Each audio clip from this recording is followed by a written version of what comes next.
The whoopie pie is near and dear to my heart. I grew up with the chocolate and vanilla version, and now I'm gonna show you how to make a fall-inspired whoopie pie that you are going to love. Welcome to the Salted Pepper, where we cook for real life using real food and we keep it real simple. Today we're gonna make a simple whoopie pie that is fall inspired. It is apple cider, and oh my gosh, it is so delicious. It's one of my favorite variations that I've made. And I'll get into that a little bit more because I make different ones each year.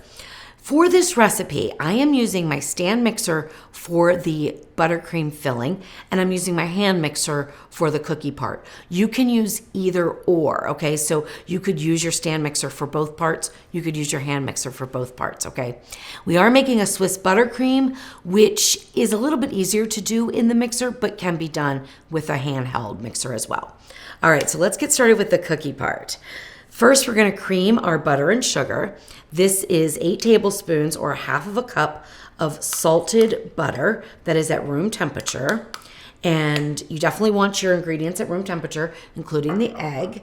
Then we're gonna add in some sugar, 1/4 cup of packed brown sugar. So by packed, what I mean is I scoop it out and then I press it in to make sure it's really packed in there.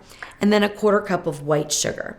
Now, it might seem a little odd why I did 2 different ones, but I feel like the brown sugar with the molasses gives a little bit of depth of flavor, but I like the way that the white sugar acts in the recipe as far as how soft the cookie is. So I kept both. If you wanted to use all white sugar, you could. If you wanted to use all brown sugar, you could. So we're gonna cream these together. You don't have to make them super light and fluffy, but we are gonna get them mixed together. So use your hand mixer or your stand mixer and start on low speed.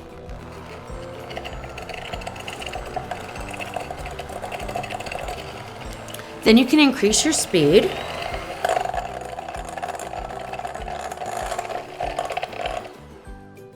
And that looks good. Everything looks combined, so that's perfect. Then we are gonna add in 1 teaspoon of either vanilla extract or vanilla paste. I'm using my homemade vanilla paste here. I love using this, but vanilla extract works fine.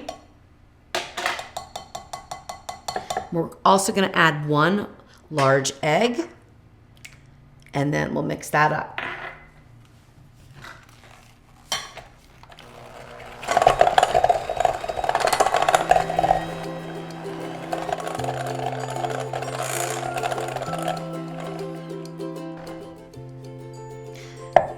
And now for the dry ingredients. You're gonna want 1 1/4 cup of all-purpose flour. And then we're gonna add 1/2 teaspoon of baking powder, 1/2 teaspoon of fine ground sea salt or kosher salt. If you wanna use table salt, take that down to about 1/4 teaspoon. You're also gonna want 1/2 teaspoon of ground cinnamon, 1/4 teaspoon of nutmeg, and 1/4 teaspoon of cloves. All right, we're gonna dump that in. Now, if you follow my videos, and my recipes, you know I do not use a lot of packaged goods. I try to make everything from scratch. However, I found that the secret to this is the apple cider spice packets. Usually you mix these and make apple cider with hot water and everything. These add such an amazing flavor to the cookie and to the filling that we're gonna make that I really recommend you get them, okay? And I don't say that very often. I've tried several different ways to get the same flavor into the recipe without using them, and I can't. So this is one time I'm going to cheat and we're gonna use a packet. So 1 packet of the apple cider mix, and then just give that a whisk up. The smell of that is amazing, really. It's just, oh gosh, it smells so good. Now we're gonna combine the dry ingredients with the wet ingredients. We're also gonna add in 4 tablespoons of unsweetened applesauce. So I do this at the end, I add the applesauce at the end. So first I'm gonna dump in the dry ingredients, mix it on low speed until it's incorporated, scrape down the sides, then add in the applesauce. And you don't have to add 1/3 and 1/3 and 1/3 or half and half, just dump it all in, but go on low speed or you'll have flour everywhere.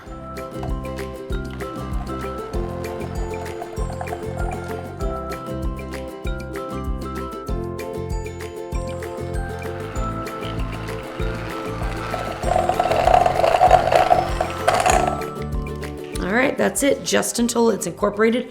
It is like a thick peanut butter almost right now.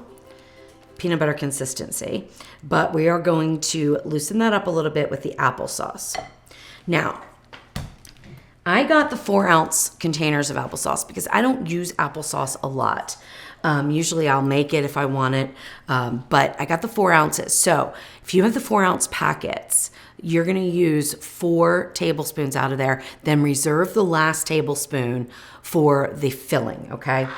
If you have it measured out, like, you know, you have a big jar of applesauce, you can measure out 4 to 5 tablespoons for this batter. I've done it both ways, and I really can't tell much of a difference. So either way is fine.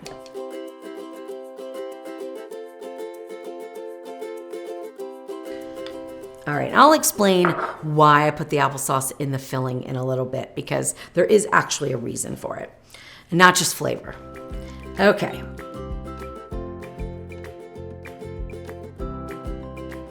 Mix the applesauce on low until it is incorporated.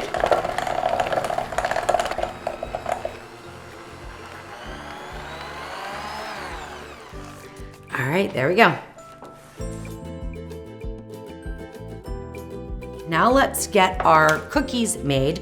You want a parchment lined sheet pan, any kind you want. It doesn't even matter if it's dark or light. I've done it both ways. They work out just fine. You want a preheated oven at 350 degrees, unless your oven runs hot. If your oven runs hot, take it down to 325 degrees and add a minute to the cook time, okay? Now, what size do you want your whoopie pies? So you can make them 1 tablespoon size or 2 tablespoon size. If you make them 2 tablespoon size, you're gonna get about 8 or 9 total whoopie pies. Remember, we need 2 cookies for each whoopie pie. So I like to make them a little bit smaller, but it is completely up to you, and I have made them both ways. I will show you the bigger ones at the end of the video, okay? So you can see what size do you wanna make. This is a 1 tablespoon scoop.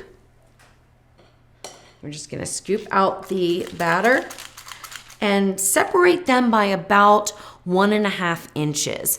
1.5 is good for the smaller whoopie pies, about 2 inches for the larger ones.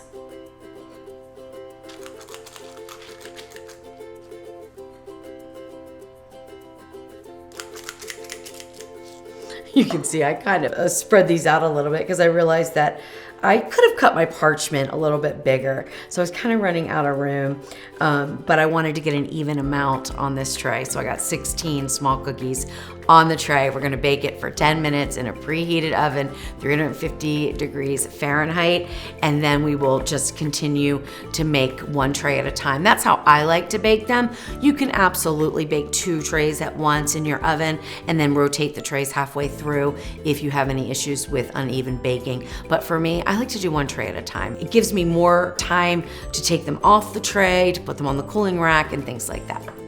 While the cookies are cooling, we're gonna make the apple cider Swiss buttercream. And if you haven't made Swiss buttercream before, just stick around. I'm gonna show you step by step how to do it. And it really is easy and produces a delicious buttercream that isn't too sweet like some of the American buttercreams tend to be. So the first thing we wanna do is set up a double boiler on the stove. You don't need any fancy equipment for that. A pot and a mixing bowl is all you need, okay? But you have to make sure that the mixing bowl will fit and sit on the edge of the pot, okay? Once you bring about 1 inch of water in the bottom of your pot to a nice simmer, then turn your temperature down to low. We only need it just barely producing the steam. I keep mine at about level 2, which would be a low temperature on most stoves.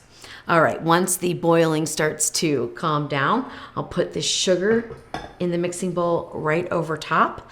In the bowl is 6 tablespoons of white sugar, and we are gonna add 2 large egg whites to that. And I'm gonna be whisking very frequently until I bring the temperature of this mixture up to about 160 degrees Fahrenheit. That is going to pasteurize the egg whites, but they will not cook, I promise. Just keep whisking. Once the temperature of the egg whites reach 160 degrees, turn the heat off of the stove, remove the bowl, and pour it immediately into the bowl that you're gonna mix in, whether that's a stand mixer or if you're gonna use a hand mixer, you can mix in the same bowl that you use for your double boiler, and immediately go on high speed and whip until the egg whites and sugar form stiff peaks.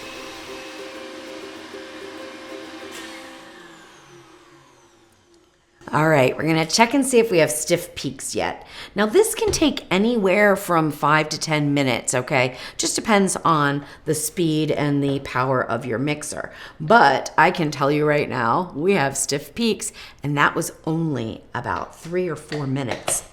So these whipped up really nice. It also can depend on your eggs. These are freshly laid hen eggs from our backyard chickens. They tend to, of course, be very fresh, and they whip up beautifully for meringue.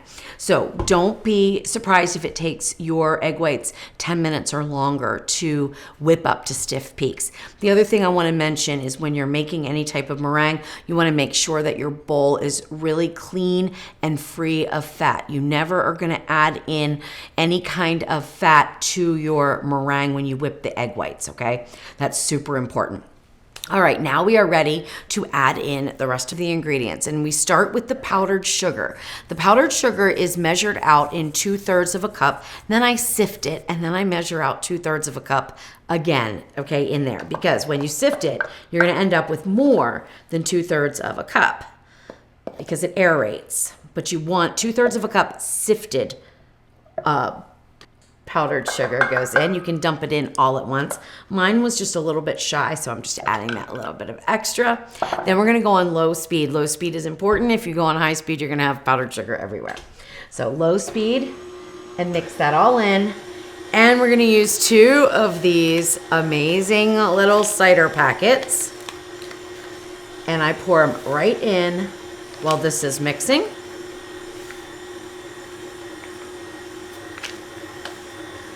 All right, once it starts to mix, we're gonna go on high speed.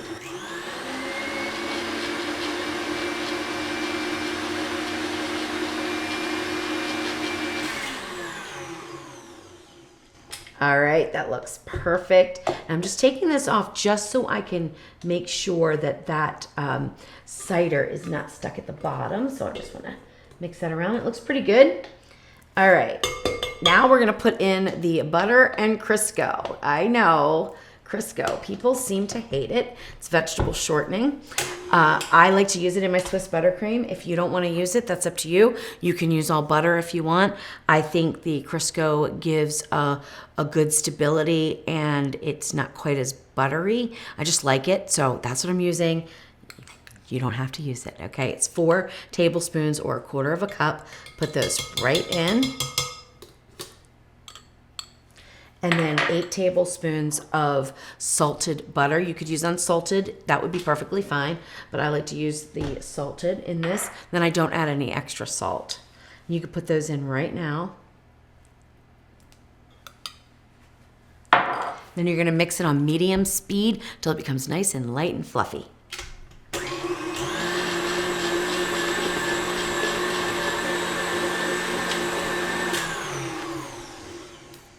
All right, that was less than a minute. Now I'm gonna scrape down the sides and let's talk about that applesauce. So the applesauce, first I started using it to cut the sugar, to cut the sweetness a little bit. And of course, you know, bring in a little bit of fresh apple flavor since we're using the apple packet, the apple cider packet only in this recipe. So I started out with 1 tablespoon and I've gone up to as much as 3 tablespoons. You can use your judgment. Like I said, if you only have 1 4-ounce little package of the unsweetened applesauce, you're gonna use 4 tablespoons in the cookie, 1 tablespoon in the icing. But if you have more, you can add more to both. Up to 5 tablespoons in the cookie, you can add up to 3 tablespoons in the icing. What it does, besides cut the sweetness and bring a little appley, more appley flavor in, it also keeps it softer in the refrigerator. And that could be good for your eating experience if you want to store them in the refrigerator. And I'm going to show you the difference between 1 tablespoon and 2 tablespoons of the applesauce in just a minute.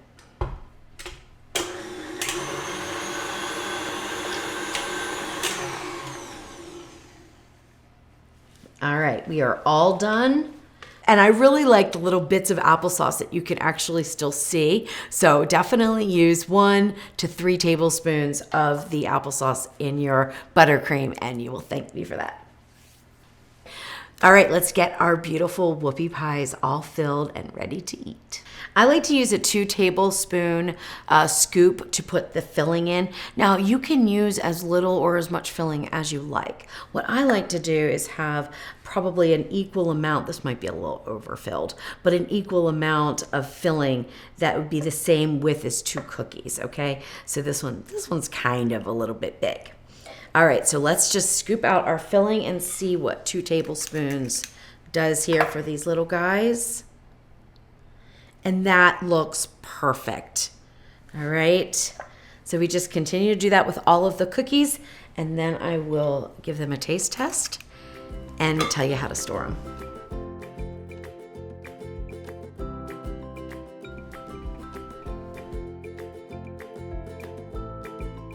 All right, last one. We have plenty of the buttercream left over, so we could put a little bit more in each one, but those look perfect. Now with the leftover buttercream, you don't have to throw it away. I hope you don't. You can freeze it. It freezes beautifully, and then just thaw it and whip it back up, and you can use it to ice in some cupcakes or something like that. And there's not that much left, but if you were just making one single little serving of some kind of a dessert, use it for that. It's delicious. The icing's really delicious.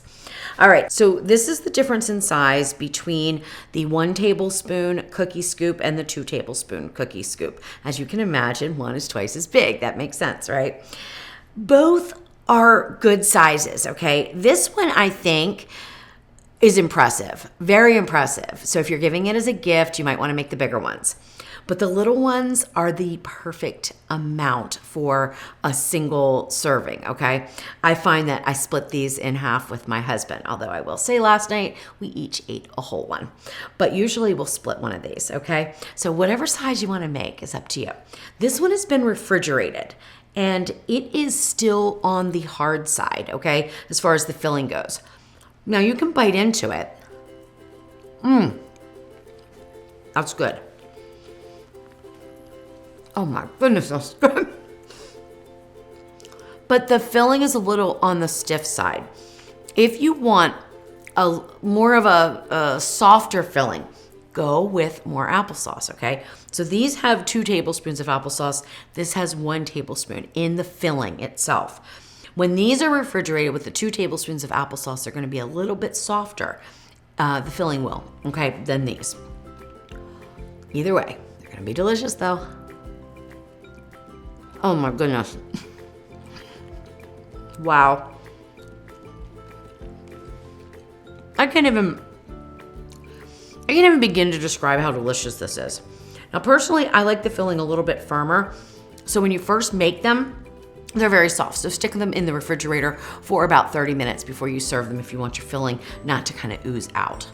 But it's so good. Oh my goodness. Okay, storage. You can store these at room temperature for, I would say, up to 48 hours. The buttercream is going to be fine at room temperature for 48 hours. Or you can store them in the refrigerator and they will last as long as you keep them in an airtight container. They will last up to 7 days in the refrigerator. They also freeze beautifully. Okay, so you can individually wrap them, pop them in your freezer, and then hide them from your children because they will sneak down in the middle of the night like I used to do as a little girl and grab one. So any way you want to store them, just make them, eat them, and I hope you love them.